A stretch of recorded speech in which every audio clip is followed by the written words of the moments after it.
தமிழ் உறவுகளுக்கு வணக்கம். இது உங்கள் வேர்களை தேடி தமிழ் மீடியா.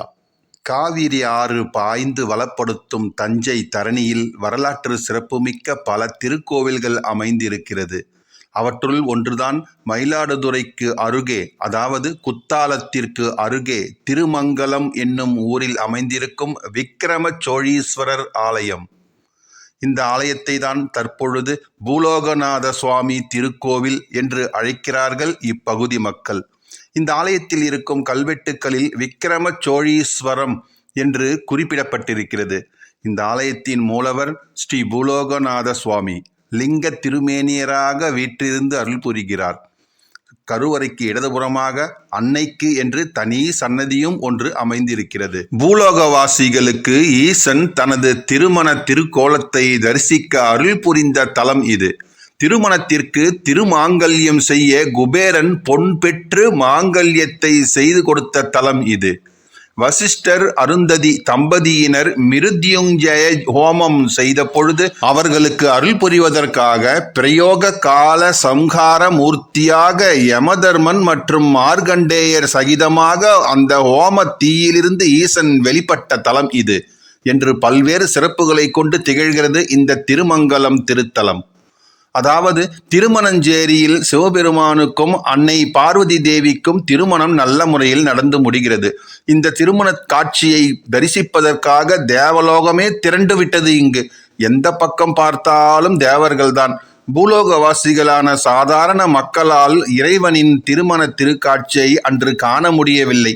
அவர்களின் வருத்தத்தை புரிந்து கொண்ட அம்மையும் அப்பனும் சப்தபதி என்ற சடங்கை நிறைவேற்றுவது போல 7 அடி எடுத்து வைத்திருக்கிறார்கள்.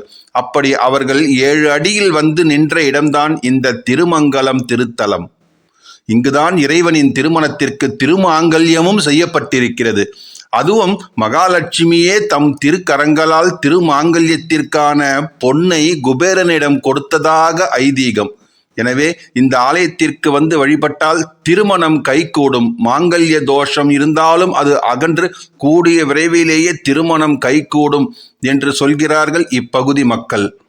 ஈசனும் அன்னையும் மக்களுக்கு அருள்பாலிக்க இங்கு வந்த அதே தருணத்தில் வசிஷ்டர் அருந்ததி முதலானோரும் இங்கு வந்திருக்கிறார்கள். அவர்கள் இருவரும் சம்பதி சகிதமாக மிருத்யுஞ்சய ஹோமம் ஒன்று செய்ய தலைப்பட்டிருக்கிறார்கள்.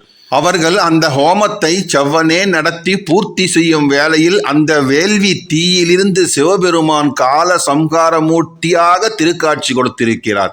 அதுவும் யமனை காலால் உதைத்து சூலத்தால் குத்துவதற்கு எத்தனித்தபடியும் மார்கண்டேயன் சிவலிங்கத்தை தழுவியிருக்கும் நிலையிலும் அந்த திருக்காட்சி அமைந்திருக்கிறது. வசிஷ்டர் அருந்ததி தம்பதியினர் மற்றும் பூலோகவாசிகள் அனைவரும் அந்த திருக்காட்சியை கண்டு மெய்சிலித்து போயிருக்கிறார்கள். அவர்களின் வாய் சிவநாமத்தை உச்சரித்தபடியே இருந்திருக்கிறது. அப்பொழுது இதன் காரணமாக இந்த ஆலயத்தில் கால சம்ஹார மூர்த்தியின் சன்னதியில் வைத்து சஷ்டியப்த பூர்த்தி, சதாபிஷேகம் போன்ற நிகழ்வுகள் வேள்விகளோடு நடத்தப்படுகிறது.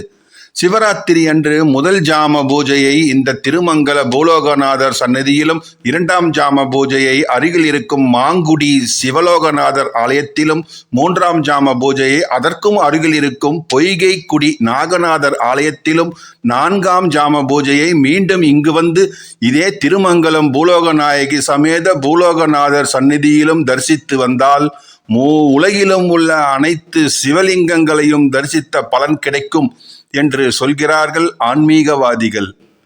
இந்த தலத்து முருகப்பெருமானின் கையில் ஜப மாலையுடன் மயில் மேல் அமர்ந்தபடி பிரம்மசாஸ்தா நிலையில் திருக்காட்சி தருகிறார்.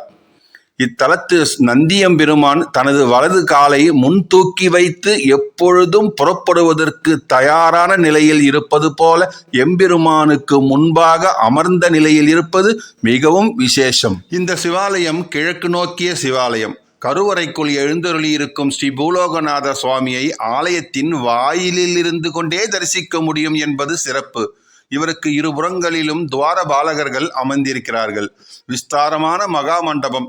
எந்த கணமும் ஈசன் உத்தரவு அளித்தால் உடனே புறப்பட வேண்டும், எவர் ரெடி என்பது போல நந்தியம்பெருமான் வலது காலை முன்னெடுத்து வைத்த நிலையிலேயே திருக்காட்சி தருகிறார் இங்கு. ஆதலால் பிரதோஷ காலத்தில் இவரை வணங்குபவர்களுக்கு பெருமான் விரைந்து வந்து பலன் தந்திடுவதாக நம்பிக்கை.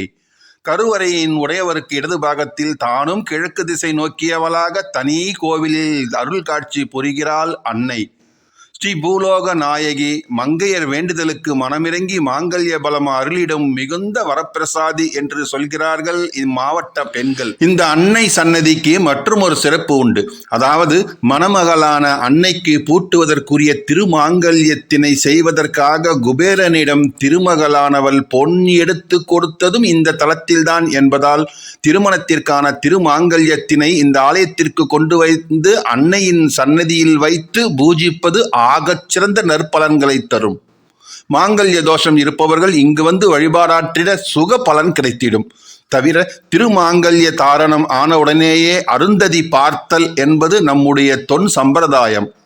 ஆனால் அந்த அருந்ததியே தன் கணவரான வசிஷ்ட முனிவருடன் இந்த தலத்திற்கு வந்து தரிசித்ததன் வாயிலாக அந்த சம்பிரதாயத்திற்கு தன்னை ஆட்படுத்தி கொண்ட பெருமை உடையதும் இந்த திருத்தலம்தான். இவ்வளவு சிறப்புக்குரிய அம்பிகையானவள் புதுமண பெண்ணாக நாணம் குறையாமல் அத்தனுடன் திருக்காட்சி அளிக்கிறாள். இங்கு சுற்றாலையில் நிலைப்படுத்தப்பட்டிருக்கும் கல்யாண சுந்தரேஸ்வர திருக்கோலத்துடனான அந்த கல் திருமேனிதான் இந்த திருத்தலத்தின் அருஞ்சிறப்பு என்று சொல்கிறார்கள்.